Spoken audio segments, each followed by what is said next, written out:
Do you not admit that this is a problem on the southern border?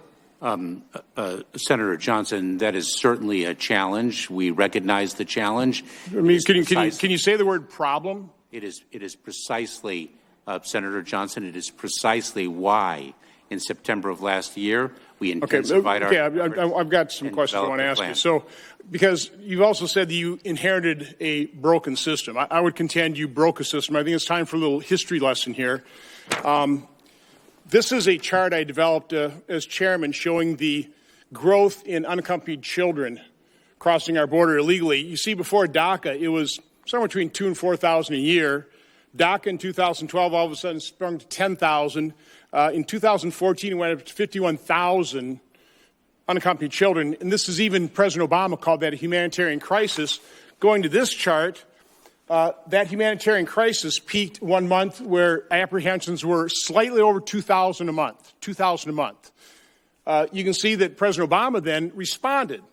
He started detaining families. Then he had the Flores court decision reinterpreted. You couldn't break up families. They wouldn't do that. I understand that. And it took a little while longer for people to recognize, even though when President Trump ran for office, illegal immigration declined pretty dramatically because people thought we were going to be, serious about securing our border. But once they found out that the laws hadn't changed, that we had, again, this very low standard of credible fear, not the asylum standard, but credible fear that all you had to do is come to this country and say, I'm afraid to go back, you can come in. And so we had the crisis that culminated in 2019 at a little bit more than 4,000 in 1 month. I think 4,600 a month. But in January, we were averaging about 3,000 for about 5 or 6 months. And then President Trump did something about it. He actually modeled his return to Mexico off of a program that Senator Sin and I worked on called Operation Safe Return. But they turned into Return to Mexico. He had agreements with Central American countries and Mexico. And I think you have to admit that at least in terms of unaccompanied children and families exploiting our asylum law, we'd pretty well almost stop the flow. What happened during 2020 is during the Democrat presidential debates, every Democrat president candidate said they were going to stop deportations and give free health care. So you can see single adults started rising, but the full-blown crisis did not start until you and President Biden took office. You dismantled Return in Mexico. You dismantled those agreements. You sent the signal to the world that America's borders are open. You end Title 42, and the signal says the borders are completely open. Now, can you sit there and testify that the root cause of the current crisis isn't how you dismantled what worked under the previous administration? Yes, that is my position, Senator. You do not believe that your dismantling of those successful policies that obviously worked didn't cause this crisis? That you were brought into office with I understand the system can't handle 7,000 people a day, which is what we've been averaging since your administration took office, about 6,000 a day. Last month, 7,000 a day. I know the system can't handle that, but that wasn't a broken system. What's broken is the uncontrolled flow caused by your policies of opening up the border. You won't admit that what you did in dismantling successful policies caused this? Senator, so I disagree with your framing of the question, but let me answer it if I may. The challenge of migration is not unique to the United States. I've traveled to the south of our border. Let me share a few facts with you. There are more than 1.8 million Venezuelans in Colombia. I was in the small country of Costa Rica. Costa Rica's population right now is approximately 2%. Mr. Secretary, you're Secretary of Homeland Security for the United States of America. No, what I'm sharing... I've seen the surveys. There are tens of millions of people around the world that would want to come to this country, and I understand that. I'm sympathetic with that. But we need to secure our border, and we pretty well had it done. It was your administration that stopped building the fence. You stopped completing it. You dismantled these programs. Again, you can sit there and deny that the actions you took, your policies, have sent the signal to the world. And again, end Title 42, it is the final signal that our border is completely open. You even stopped calling it apprehension. Now it's just encounter.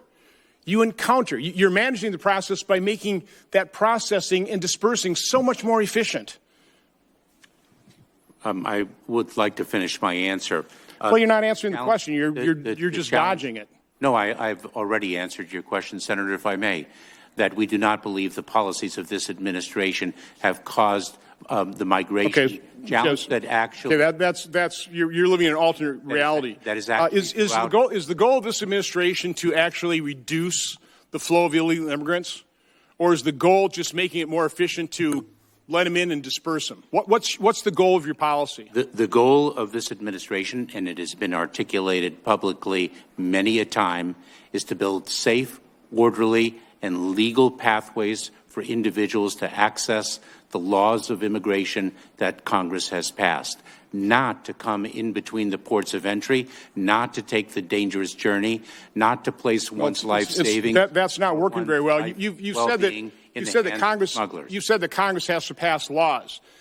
Is there any law that you proposed that would tighten that credible fear standard so that we don't have this beacon for people coming to this country illegally and exploiting our very low credible fear standard? Is there anything you're proposing that would actually reduce the flow as opposed to just making it more efficient to process and disperse? Senator Johnson, I believe that Senators Sinema and Cornyn, for example, have presented a proposal to fix our asylum system. We would look forward to working with them with respect to that proposal or other proposals that are so why not go back to return to Mexico, because that worked? Without congressional action, because President Trump did it, you just go back to return to Mexico, complete the fence, re-enter those agreements with Southern or Central American countries, and do what President Trump did, fix it. Why don't you do that? You can do that with executive action. We do not agree with many of the inhumane and cruel policies of the prior administration. You think the human trafficking, the sex trafficking, the over 100,000 drug overdoses because of our completely open border? You think selling of children to use that loophole in our asylum laws, you think that's humane?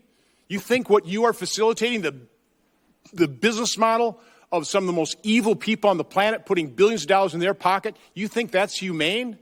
Senator Johnson, of course, I'll treat that as a rhetorical question, because you know that the question compels the answer that I would give. Of course, we don't consider that human suffering to be humane. Of course, you're allowing it.